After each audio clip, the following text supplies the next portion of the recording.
नमस्कार दोस्तों, आप देख रहे हैं ASB बायोलॉजी क्लासेस, जहां पर आपको पढ़ाया जाता है NCERT line by line concept से लेकर के क्लियरिटी तक।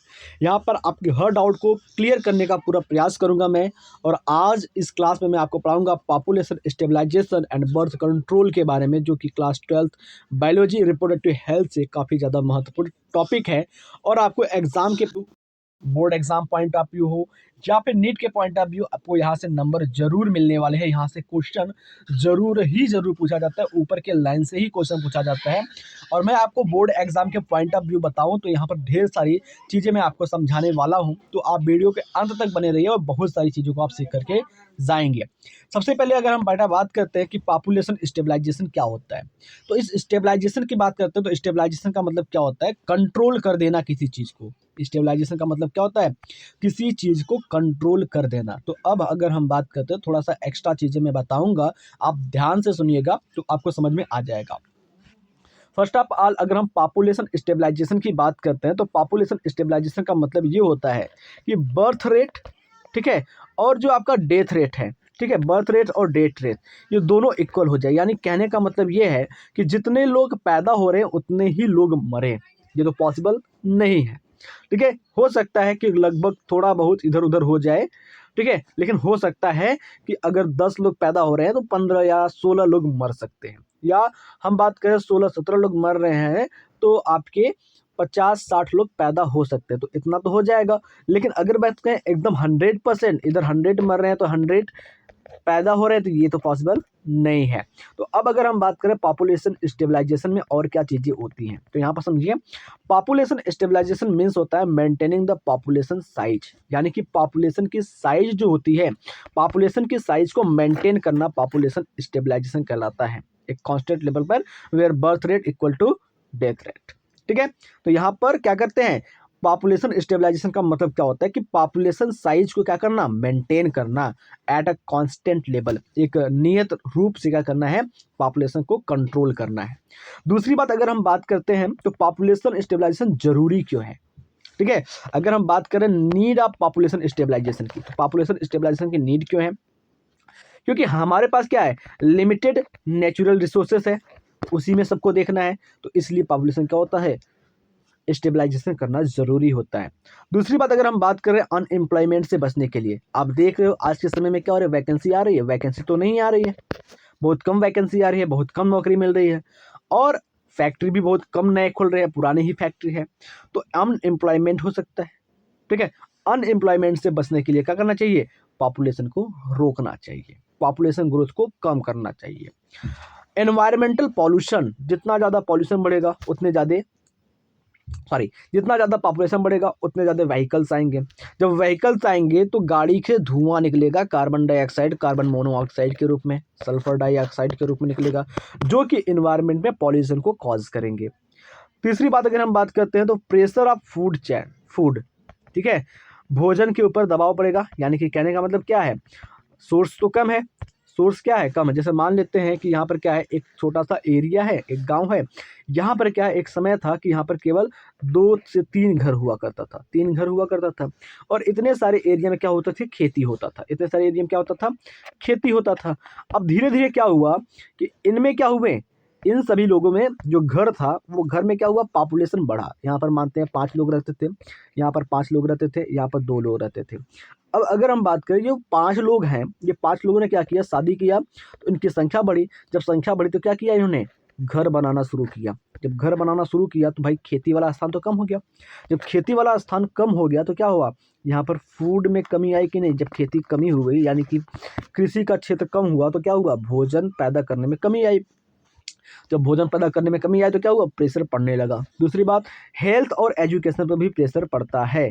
या सिंपल सी बात करते हैं भाई, एक परिवार में अगर हम बात कर रहे हैं, 2 लोग हैं, ठीक है, 2 लोग हैं, एक इंसान का नाम है ए और दूसरे इंसान का नाम है बी, और जो ए है इसके पास 2 बच्चे हैं और जो बी है इसके पास 5 बच्चे हैं। तो अब आप अपने आप से सोच कर देखिए कि जिसके पास 2 बच्चे हैं वो ज़्यादा सक्षम है पढ़ाने लिखाने के लिए, या जिसके पास 5 बच्चे हैं वो ज़्यादा सक्षम है?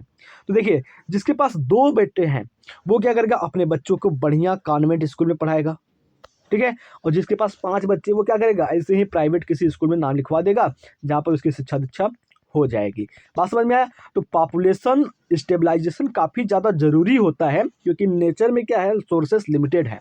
अनएम्प्लॉयमेंट से बचने के लिए, एनवायरमेंटल पॉल्यूशन को कम करने के लिए, प्रेशर ऑफ फूड, हेल्थ और एजुकेशन को सही रखने के लिए क्या है, पॉपुलेशन स्टेबलाइजेशन जरूरी है।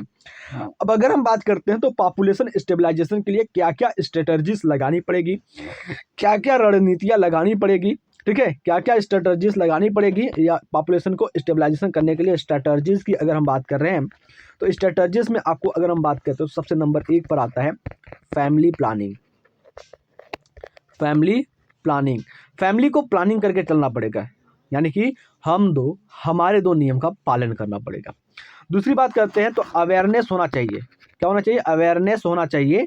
इसमें सेक्स एजुकेशन में, सेक्स एजुकेशन के लिए क्या होना चाहिए? अवेयरनेस होना चाहिए, ठीक है। यानी कि अगर जो कपल हैं वो सेक्स एजुकेशन के बारे में जानते हैं तो क्या करेंगे, वो पॉपुलेशन कंट्रोल कर सकते हैं। तीसरा अगर हम बात करते हैं तो लेट मैरिज। लेट मैरिज का मतलब क्या होता है बेटा? लेट मैरिज का ये नहीं कि बुढ़ापे में शादी करना। लेट मैरिज का मतलब ये होता है कि जो लीगल एज होती है शादी की, उसमें शादी करना, ठीक है। यानी कि मेल के लिए 21 साल और फीमेल के लिए 18 साल, ये लीगल एज है, इस एज में शादी करना। कभी कभी क्या होता है, हम अपने ही समाज में देख रहे हैं कि बहुत सारे ऐसे लड़के हैं जिनकी उम्र 28 साल हो गई है, 30 साल हो गई है, वो अभी तक शादी नहीं की है, क्योंकि उनको सक्सेस चाहिए, ठीक है।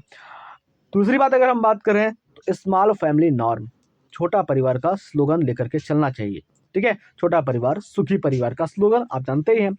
यूज कंट्रासेप्टिव मेथड, यानी कि कंट्रासेप्टिव मेथड का यूज कर लेना चाहिए, जैसे कंडोम हो गया, वॉल्ट हो गया, फेमशील्ड हो गया, और बहुत सारे ओरल पिल्स आते हैं, उस पिल्स का यूज करना चाहिए कंट्रासेप्टिव मेथड के लिए।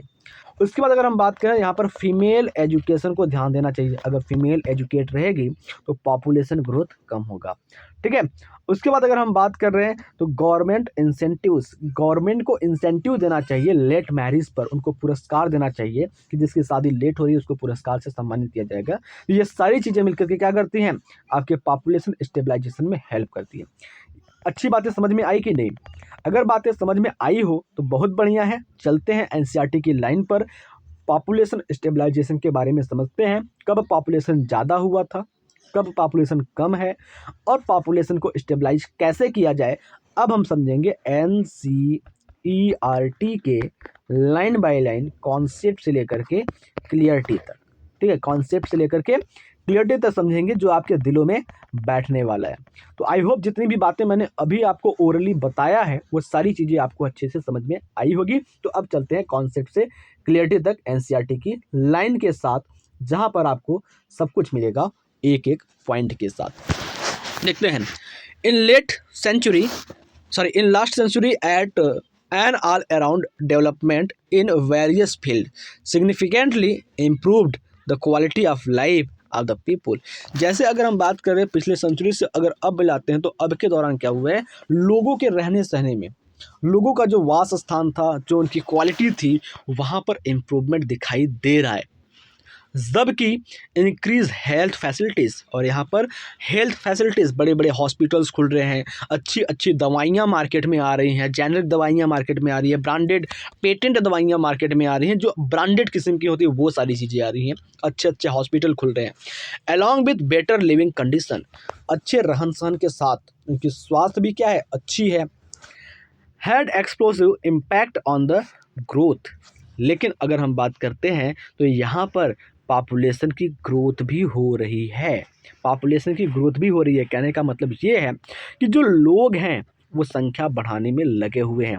तो आपको जान करके ये आश्चर्य होगा कि हम जो इंडियन हैं वो दुनिया के फर्स्ट नंबर पर पहुंच चुके हैं पॉपुलेशन ग्रोथ में, यानी कि हमने चाइना को भी पीछे कर दिया पॉपुलेशन में, ठीक है। अगर इंडिया की अगर हम बात करते हैं किसी पोजीशन में फर्स्ट रैंक पर हो या ना हो, लेकिन इंडिया पहले नंबर पर झंडा लहरा रहा है पॉपुलेशन ग्रोथ में। और आई होप ऐसे ही रहा तो पॉपुलेशन और भी बढ़ेगा एवं अनएम्प्लॉयमेंट और भी बढ़ेगा, ठीक है।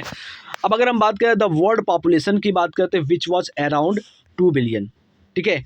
अगर हम बात कर रहे हैं 1900 ईस्वी में, 1900 की बात कर रहे हैं, तो दुनिया की जो पॉपुलेशन थी कितना थी, 2 बिलियन थी। दुनिया की पॉपुलेशन कितनी थी, 2 बिलियन, यानी कि 2000 मिलियन थी। ठीक है, अबाउट 6 बिलियन बाई 2000। कहने का मतलब ये है, मैं आपको अभी शॉर्टकट में सब कुछ बता दूंगा, क्लियर हो जाएगा। 1900 ईस्वी की अगर हम बात करें तो 1900 ईस्वी में कितना था, 2 बिलियन था। सन 2000 यानी कि 100 साल के बाद अगर हम जाते हैं तो 100 साल के बाद क्या होगी, पॉपुलेशन 2 बिलियन हो गई। यानी कि जैसे ही 100 साल, 1900 में हमने 100 साल ऐड किया और 2000 सन 2000 में पहुंचे तो पॉपुलेशन हो गई 6 बिलियन। ठीक है, देखो पॉपुलेशन कितना तेज बढ़ रहा है। तो हमने क्या किया, देखो पॉपुलेशन का जो रेशियो है कितना है, आप देख रहे हैं कि 1900 में 2 बिलियन है और सन 2000 में क्या हुआ, 6 बिलियन। यानी कि 100 सालों के अंदर जो पॉपुलेशन है वर्ल्ड का कितना बढ़ गया, 100 सालों के अंदर पॉपुलेशन वर्ल्ड का 4 बिलियन बढ़ गया। ठीक है, समझने की बात है कि 6 सालों में 4 बिलियन पॉपुलेशन क्या हो गया, वर्ल्ड का बढ़ गया। आगे चलते हैं, 7.2 बिलियन इन 2011।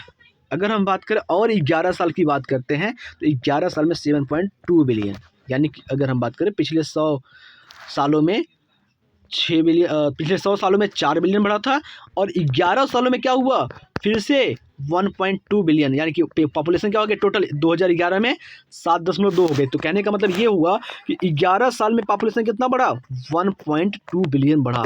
देखो यही रीज़न है, क्या हुआ, जो पॉपुलेशन ग्रोथ है, यही रीज़न है कि जिस वजह से पॉपुलेशन ग्रोथ इतना तेज हो रहा है। आगे चलते हैं, अ सिमिलर ट्रेंड, इसी प्रकार से ट्रेंड देखा गया, वॉज ऑब्जर्व्ड इन इंडिया। इसी प्रकार से जो ट्रेंड है पॉपुलेशन बढ़ने की, वो इंडिया के अंदर भी देखी गई, हमारे प्यारे भारत में देखा गया। Our population which was approximately 350 million at the time of our independence, ठीक है, reached close the billion marked by 2000। कहने का मतलब ये था कि जब हमारा देश आज़ाद हुआ था 1947 में, तो उसके बाद 1950 या 51 के आसपास काउंटिंग हुआ था, जनगणना हुआ था। तो उस समय भारत की जो पॉपुलेशन थी वो कितनी थी, 350 मिलियन थी। ठीक है, क्या थी, 350 मिलियन थी। और 2000 जाते जाते, सन 2000 जाते जाते क्या हो गई, ये पॉपुलेशन बिलियन को टच कर गई। ठीक है, बिलियन को टच कर गई, यानी कि मई 2011 में जब कॉन्सेंस हुआ था, यानी कि जनगणना हुआ था, तो भारत की पॉपुलेशन कितनी थी, 1.2 बिलियन। ठीक है, कितनी हो गई भारत की पॉपुलेशन, 1.2 बिलियन हो गए 2011 में। तो दोस्तों यहाँ से क्वेश्चन बनता है कि वर्ल्ड पॉपुलेशन और इंडिया की पॉपुलेशन से लेकर के कि वर्ल्ड की पॉपुलेशन सन 2000 में कितनी थी, 1900 में कितनी थी। ठीक है, यहाँ से क्वेश्चन बनता है। उसी तरीके से अगर हम बात करते हैं यूपी बोर्ड में, तो सन 2011 में भारत की पॉपुलेशन कितनी थी, तो 1.2 बिलियन थी। A rapid decline in death rate, क्या हुआ, डेथ रेट यानी कि जो लोग मर रहे थे उनकी संख्या में क्या हुआ, बहुत तेज़ी से घटाव आया। यानी कि बात कर रहे हैं मैटरनल मोर्टिलिटी रेट की बात करें, MMR, and infant mortality IMR, as well as an increase in the number of people in reproducible age and probable reason for this. यानी कि अगर हम बात करें, पहले क्या होता था भाई, पहले ये होता था कि एमनियोसेंटोसिस के द्वारा क्या करते थे, एमनियोसेंटोसिस के द्वारा हम भ्रूण जांच करते थे और हम पेट में पल रहे मादा को क्या करते थे, मार देते थे, फीमेल को क्या करते थे, मार देते थे। जब इस पर बैन लग गया तो क्या हुआ, मॉर्टेलिटी रेट डिक्रीज हो गया। दूसरी बात अगर हम बात करें तो रिप्रोडक्शन करने वाले लोगों की संख्या बढ़ गई। जब मॉर्टेलिटी रेट घट गया और रिप्रोडक्शन करने वाले लोगों की संख्या बढ़ गई तो पॉपुलेशन क्या किया, ब्लूम कर गया और पॉपुलेशन बहुत तेज़ी से इंक्रीज करने लगा, पॉपुलेशन बहुत तेज़ी से बढ़ गया। बात समझ में आएगी नहीं आपको। आगे चलते हैं, through our reproductive child health programme, हमारे जो RCH प्रोग्राम चलाया गया, ठीक है, रिप्रोडक्टिव चाइल्ड हेल्थ प्रोग्राम चलाया गया। ठीक है, उसके द्वारा क्या हुआ, उसके द्वारा अगर हम बात करते हैं, एक सेकंड हमको दीजिएगा, पेपर स्लाइड सेट करने दीजिए। हाँ, RCH programme through we could bearing down the population growth rate. ठीक है, RCH प्रोग्राम का फॉलो करके जो आपका reproductive and child health care programme है, उसके द्वारा क्या हुआ, थोड़े से पॉपुलेशन में क्या हुआ, कमी आई। फैमिली प्लानिंग जो किया गया, लोगों को बताया गया कि पॉपुलेशन अगर कम रखेंगे तो उससे क्या फ़ायदा होगा, पॉपुलेशन ज़्यादा रखेंगे तो क्या नुकसान होगा, तो इसके बारे में थोड़ा-सा बताया गया लोगों को। तो उन लोगों में से क्या हुआ, समझ आया और समझ के हिसाब से क्या हुआ, थोड़ा-सा पॉपुलेशन कम हुआ। ठीक है? थोड़ा-सा पॉपुलेशन क्या हुआ, कम हुआ। आगे बढ़ते हैं। इट वाज़ ओनली मार्जिनल, जो केवल मार्जिनल था अकॉर्डिंग टू 2011 सेंसस रिपोर्ट, यानी कि 2011 में जो जनगणना किया गया था उसके रिपोर्ट के हिसाब से बात करते हैं तो the population growth rate was less than 2%। Population growth जो था वो 2% क्या हुआ, कम हो गया। क्या हुआ, 2% कम हुआ। डैट इज 1000 में केवल 20 लोग कम हुए, यानी कि जहाँ पर संख्या 1000 बढ़ रही थी उसमें मात्र 20 लोगों की संख्या क्या हो गई, कम हुई। कहने का मतलब क्या हुआ, पॉपुलेशन 1000 से घट करके क्या हो गया, 980 लोग हो गए। ठीक है, तो थोड़ा सा क्या हुआ, 2% डिक्लाइन हुआ पॉपुलेशन के अंदर। ठीक है, आगे बात कर रहे हैं रेट एट विच। ठीक है, rate at which our population, यानी कि एक रेट जिसमें हमारा पॉपुलेशन कुड इंक्रीज रैपिडली, यानी कि जो हमारा पॉपुलेशन था वो बहुत तेजी से इंक्रीज करने लगा, रैपिड इंक्रीज करने लगा। सच एंड, ठीक है, अलार्मिंग ग्रोथ, जो कि अलार्मिंग ग्रोथ रेट था, could lead to an absolute secretary of even basic requirement, यानी कि जो हमारा पॉपुलेशन ग्रोथ अचानक से बहुत तेजी से करने लगा, ये क्या था, एक अलार्मिंग पॉइंट था कि अब हमारे पास जो रिसोर्सेस हैं, जो खाने पीने की संसाधन है, जो रहने का संसाधन है, जो नौकरियां हैं, जो कंपनी है, वो सारी चीज़ें फुलफिल हो गई हैं। अब हमें अलार्म, यानी कि पॉपुलेशन को रोक लेना चाहिए, तब पर भी लोग नहीं रुके और पॉपुलेशन लगातार बढ़ाते रहे। ठीक है, आगे बात कर रहे हैं। ठीक है, आगे बात कर रहे हैं तो यहाँ पर क्या हुआ, बेसिक रिक्वायरमेंट जैसे फूड, शेल्टर, रहने का स्थान, क्लोथ, कपड़ा and in speed significant progress made in those area, जिस एरिया में पॉपुलेशन बढ़ा वहाँ पर इन सारी चीज़ों की कमी होने लगी। देयर फॉर, जबकि द गवर्नमेंट वॉज फोर्स्ड, जो गवर्नमेंट थी वो फोर्स करने लगी to take up serious measures to check this population growth rate, और गवर्नमेंट जो थी वो क्या करने लगी, फोर्स करने लगी लोगों को कि ये पॉपुलेशन क्यों इतना तेजी से बढ़ रहा है, उसका जांच किया जाए, उसको पता किया जाए पॉपुलेशन क्यों बढ़ रहा है, लोगों को अवेयर किया जाए कि पॉपुलेशन बढ़ने से क्या होगा, पॉपुलेशन बढ़ने से क्या नुकसान होगा, उसके बारे में लोगों को अवेयर किया जाए, लोगों को समझाया जाए। ठीक है, आगे बात करें। द मोस्ट इंपॉर्टेंट स्टेप, यानी कि बहुत बड़ा स्टेप उठाया गया, ओवरकम आया this problem to motivate smaller families by using various contraceptive method. ठीक है, यानी कि पॉपुलेशन ग्रोथ को देख करके जो हमारी इंडियन गवर्नमेंट थी वो क्या हो गई, घबरा गई। पॉपुलेशन ग्रोथ को देख करके सरकार घबरा गई और उन्होंने क्या किया, एक स्टेप उठाया, एक कदम उठाया, जिसमें उन्होंने बताया कि छोटे फैमिली को टारगेट किया जाए और उनको समझाया जाए कंट्रासेप्टिव मेथड के बारे में, उनको समझाया जाए कि पॉपुलेशन ग्रोथ से क्या हो सकता है, और पॉपुलेशन अगर हमारा कम रहेगा, हमारी फैमिली अगर छोटी रहेगी तो वहाँ पर क्या हो सकता है, इसके बारे में लोगों को समझाया जाना शुरू किया गया। यू माइट हैव सीन, आप जैसा कि देख सकते हैं advertisement in media as well as poster, bills, ETC, यानी कि अगर हम बात करते हैं तो आप बहुत जगहों पर देख सकते हैं, टीवी में प्रचार चलता है कंट्रासेप्टिव मेथड के बारे में। ठीक है, और पेपर में प्रचार चलता है कंट्रासेप्टिव मेथड के बारे में। आप देखते हैं दीवारों पर कंट्रासेप्टिव के बारे में सिखाया जाता है। आप टिकट पर, रेलवे की टिकट देखते हैं तो वहाँ पर लिखा जाता है कंट्रासेप्टिव मेथड के बारे में। आप कहीं पर भी जाओगे तो अपने आसपास देखोगे तो कंट्रासेप्टिव मेथड के बारे में वहाँ पर समझाया जाएगा, और जहाँ पर लिखा होगा या फिर बनाया गया होगा figure, A happy couple with 2 children, 2 परिवार का, मतलब एक परिवार का चित्र बनाया गया होगा, इमेज छापा होगा, जहाँ पर एक माता और पिता और उसके साथ 2 बच्चे होंगे। जैसे अगर सिंपल सी बात करें तो अभी आप देखते होंगे टीवीएस बाइक, टीवीएस गाड़ी का प्रचार।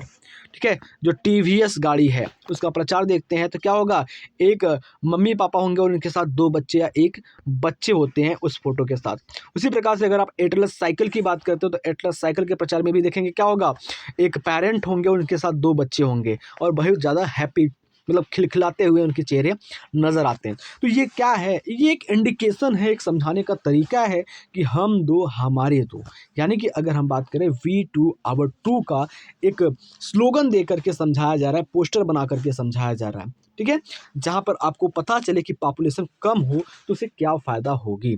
ठीक है, इसके बारे में वो आपको बता रहे हैं। समझ में आया कि नहीं? आगे चलते हैं। आगे चलने बता रहे हैं कि मेनी कपल्स यानी कि बहुत सारे कपल जो होते हैं mostly of young urban working one have even adopt and one child not. ठीक है, वन चाइल्ड नॉट यानी कि अगर हम बात कर रहे हैं तो बहुत सारे कपल ऐसे होते हैं जैसे कि यंग जो हैं या फिर अर्बन जो होते हैं, वर्किंग फेज में जो होते हैं, वो क्या करते हैं, एडॉप्ट करते हैं, बच्चे को गोद लेते हैं, एक बच्चे को क्या करते हैं, गोद लेते हैं। ठीक है, वो अपना बच्चा न पैदा करके जो अनाथालय में बच्चा पैदा पल रहा होता है उसको क्या करते हैं, वो गोद लेते हैं, जिससे पॉपुलेशन ग्रोथ भी क्या होती है, कम होती है और उनको एक बच्चा भी मिल जाता है। आगे अगर हम बात कर रहे हैं तो यहाँ पर बता रहे हैं statutory raising the marriageable age of the female 18 year and that male 21 year. ठीक है, जैसा कि मैंने ऊपर आपको सुनाया था कि यहाँ पर जो मैरिज की एज है उसको बढ़ा देना चाहिए, शादी की उम्र क्या करना चाहिए, बढ़ा देना चाहिए, यानी कि जो मेल है उसका 18 जो फीमेल है उसका 18 और जो मेल है उसका 21 है। तो ठीक है, इतना हो सकता है, तो जिससे क्या होगा, लेट शादी होगी तो लेट बच्चे पैदा होंगे, लेट शादी होगी तो लेट पॉपुलेशन में ग्रोथ आएगा। ठीक है, and incentive give couple with small families are two of the other measure taken the tackle this problem. यानी कि अगर हम बात कर रहे हैं तो गवर्नमेंट को चाहिए कि जिनकी शादियां लेट हो रही हैं, यानी कि शादियां वो 21 साल में न करके 30 साल में कर रहे हैं, 28 साल में कर रहे हैं, तो उनको गवर्नमेंट को चाहिए कि प्राइज़ दे करके सम्मानित किया जाए, जिससे लोगों के मन में ये आए कि मैं भी अगर शादी लेट करता हूँ तो हमें भी प्राइज़ मिलेगा। या जिनके 2 बच्चे हैं, ठीक है, जिनके 2 बच्चे हैं, 1 बच्चे हैं, जो कि पॉपुलेशन ग्रोथ में डिक्लाइन लाने के लिए, पॉपुलेशन ग्रोथ को कम करने के लिए पार्टिसिपेट कर रहे हैं, उनको भी प्राइज़ दे करके सम्मानित करना चाहिए, उनको भी पुरस्कार दे करके सम्मानित करना चाहिए, ताकि उनको देख करके और भी लोगों के मन में उत्सुकता आए। ठीक है, और अगर हम बात करते हैं तो यहाँ पर लिखा गया है कि let us describe some common use contraceptive method. अब यहाँ पर हम कुछ कॉमन कंट्रासेप्टिव मेथड के बारे में बताएंगे which help prevent the unwanted pregnancies, जो क्या करता है, मदद करता है अनवांटेड प्रेगनेंसी में।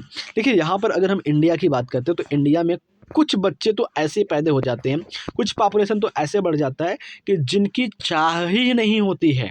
ठीक है, जिनकी चाह ही नहीं होती है कि अभी बच्चा करना है, लेकिन फिर भी बच्चा हो जाता है।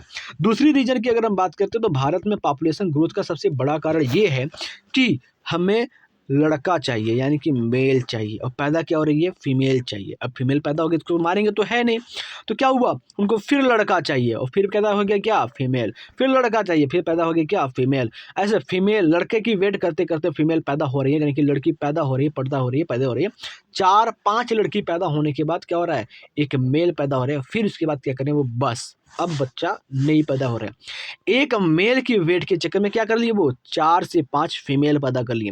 तो पॉपुलेशन ग्रोथ का मेजर कारण यही है। ठीक है, जिसमें इंडिया में पॉपुलेशन ग्रोथ का मेजर कारण हमारे हिसाब से यही है कि लोगों को पुत्र और पुत्री की चाह, जो पॉपुलेशन ग्रोथ को बढ़ाने में काफ़ी ज़्यादा भूमिका निभा रही है।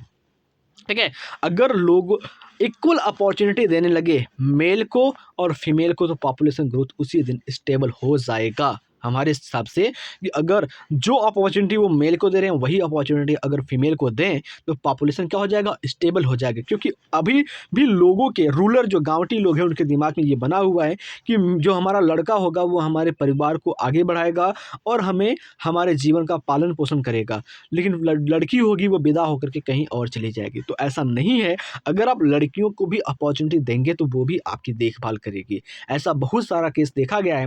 अभी आप खुद देख सकते हैं कि हमारी जो लड़कियां हैं, जो बहनें हैं, वो फाइटर जेट उड़ा रही हैं, जहाज चला रही हैं, ठीक है, आर्मी में हैं, अपने परिवार का पालन पोषण कर रही, बड़ी बड़ी कंपनीज चला रही हैं। तो वो क्या कर रही हैं, वो पॉपुलेशन ग्रोथ को न देखते हुए क्या कर रहे हैं, अपने लड़के और लड़की होने का भेद को ख़त्म करके वो अपने लड़की को अपॉर्चुनिटी दे रहे हैं कि वो काम कर सके। ठीक है, आगे अगर हम बात करते हैं तो क्या लिखा है, an idea contraceptive should be user friendly. ठीक है, जो एक कंट्रासेप्टिव मेथड होना चाहिए वो फ्रेंडली यूज़र हो जाइए, इजीली अवेलेबल होना चाहिए, आसानी से मिल जाना चाहिए, प्रभावी होना चाहिए एंड रिस्पॉन्सिबल होना चाहिए विथ नो और लीस्ट साइड इफेक्ट। ठीक है, साइड इफेक्ट के बिना होना चाहिए, यानी कंट्रासेप्टिव मेथड का अगर यूज़ कर रहे हैं तो कोई साइड इफेक्ट नहीं होना चाहिए। It also should in one way in interfere with the sexual drive, और ये सेक्सुअल ड्राइव में भी कोई इंटरफेयर नहीं करना चाहिए, डिज़ायर को कम नहीं करना चाहिए, ठीक है, सेक्सुअल एक्टिविटीज़ को कम नहीं करना चाहिए, इस तरीके के कंट्रासेप्टिव मेथड का उपयोग करना चाहिए। अब वाइल्ड रेंज अगर हम बात करें contraceptive method are presently available which could be broadly groups into the following categories, namely natural, traditional, barrier, IUDs, ठीक है, IUDs, ओरल कंट्रासेप्टिव, ठीक है, injectable, implant and surgical method, ये सारे क्या हैं कंट्रासेप्टिव मेथड हैं जिनके बारे में अभी हम नीचे पढ़ेंगे बर्थ कंट्रोल के लिए। तो क्लास लंबा हो रहा है, इससे कोई बात नहीं है, आप घबराइए मत, क्योंकि आपका जो बोर्ड एग्जाम है वो काफ़ी ज़्यादा नज़दीक है, तो लंबे क्लास की देखने की आदत डाल लीजिए। लंबे क्लास से आपका सिलेबस कवर होगा जल्दी और आपका जल्दी से रिवीजन भी हो जाएगा। तो क्लास ज़्यादा लंबा नहीं होगा, मात्र 40 से 50 मिनट का होगा। और अब हम शुरू करने जा रहे हैं बर्थ कंट्रोल के बारे में। बर्थ कंट्रोल क्या होता है वहाँ पर समझेंगे। देखो बर्थ कंट्रोल की अगर हम बात करते हैं तो बर्थ कंट्रोल में क्या होता है, आपको कंट्रासेप्टिव मेथड का यूज करना पड़ता है। तो यहाँ पर अभी जो शुरू हो रहा है वो क्या हो रहा है, बर्थ कंट्रोल। क्या शुरू हो रहा है, बर्थ कंट्रोल। अगर हम बर्थ कंट्रोल की बात करते हैं तो बर्थ कंट्रोल क्या होता है इसको समझिए। देखिए बर्थ कंट्रोल की अगर हम बात करते हैं तो बर्थ कंट्रोल में क्या होता है, birth control refers to the method use to prevent the unwanted pregnancy. जैसा कि ऊपर अभी हमने बताया कि अब अगर हम कंट्रासेप्टिव मेथड का यूज करेंगे तो क्या होगा, अनवांटेड प्रेगनेंसी से कंट्रोल मिलेगा। ठीक है, अगर हम बात करें types of birth control method की बात करें तो बर्थ कंट्रोल मेथड में क्या आता है, आपका नेचुरल मेथड आता है, ठीक है, नेचुरल मेथड आता है। अब नेचुरल मेथड में जाते हैं तो बहुत सारे मेथड मिलते हैं आपको, विड्रॉल मेथड मिलने को पड़ता है, पेरियोडिक एब्सटेंसिस मिलने को पड़ते हैं, लैक्टेशनल एमेनोरिया, ठीक है, ये सारे क्या होते हैं आपके नेचुरल मेथड होते हैं। ठीक है, विथड्रॉल मेथड क्या होता है इसके बारे में भी अभी आपको बताऊंगा, लैक्टेशनल एमेनोरिया क्या होता है इसके बारे में बताऊंगा, पेरियोडिक एब्सटेंसिस क्या होता है इसके बारे में मैं आपको बताऊंगा, यानी कि सेफ पीरियड। देखो पेरियोडिक एब्सटेंशन का मतलब क्या होता है, सेफ पीरियड, इसके बारे में भी मैं आपको बताऊंगा। इसके बाद अगर हम बात करते हैं तो नेचुरल मेथड है, ये एक ऐसा मेथड है जहाँ पर किसी भी प्रकार के डिवाइस या ड्रग का यूज नहीं किया जाता। उसके बाद अगर हम बात करते हैं तो अगले में हम नेचुरल मेथड की बात पढ़ेंगे, बैरियर मेथड।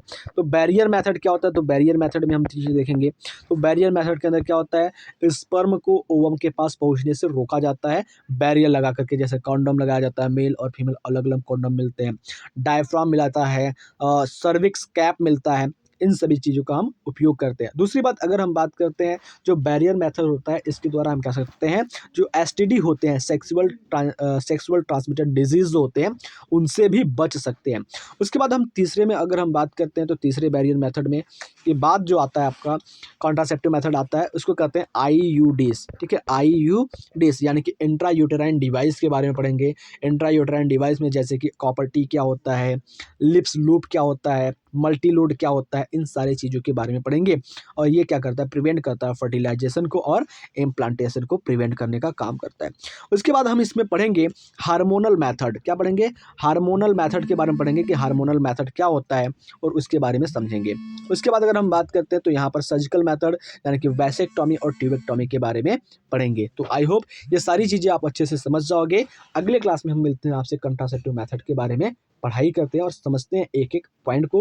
क्लास अगर लंबा हो जाएगा तो आपको थोड़ा सा बोरियत महसूस होगा और समझ में कम आएगा। तो मिलते हैं आपसे अगले क्लास में, तब तक के लिए जय हिंद, जय भारत। अगर क्लास अच्छा लगा तो आप एक लाइक कीजिएगा, क्या डाउट्स है डाउट्स को आप कमेंट कीजिएगा, जो कि मैं पुट आउट करके आपको इसका आंसर दूंगा। आपकी एक लाइक, एक कमेंट, एक शेयर हमारे मोटिवेशन को कई गुना बढ़ाती है, जिससे मैं वीडियो बनाने के लिए हमेशा तैयार और एनर्जेटिक महसूस करता हूँ।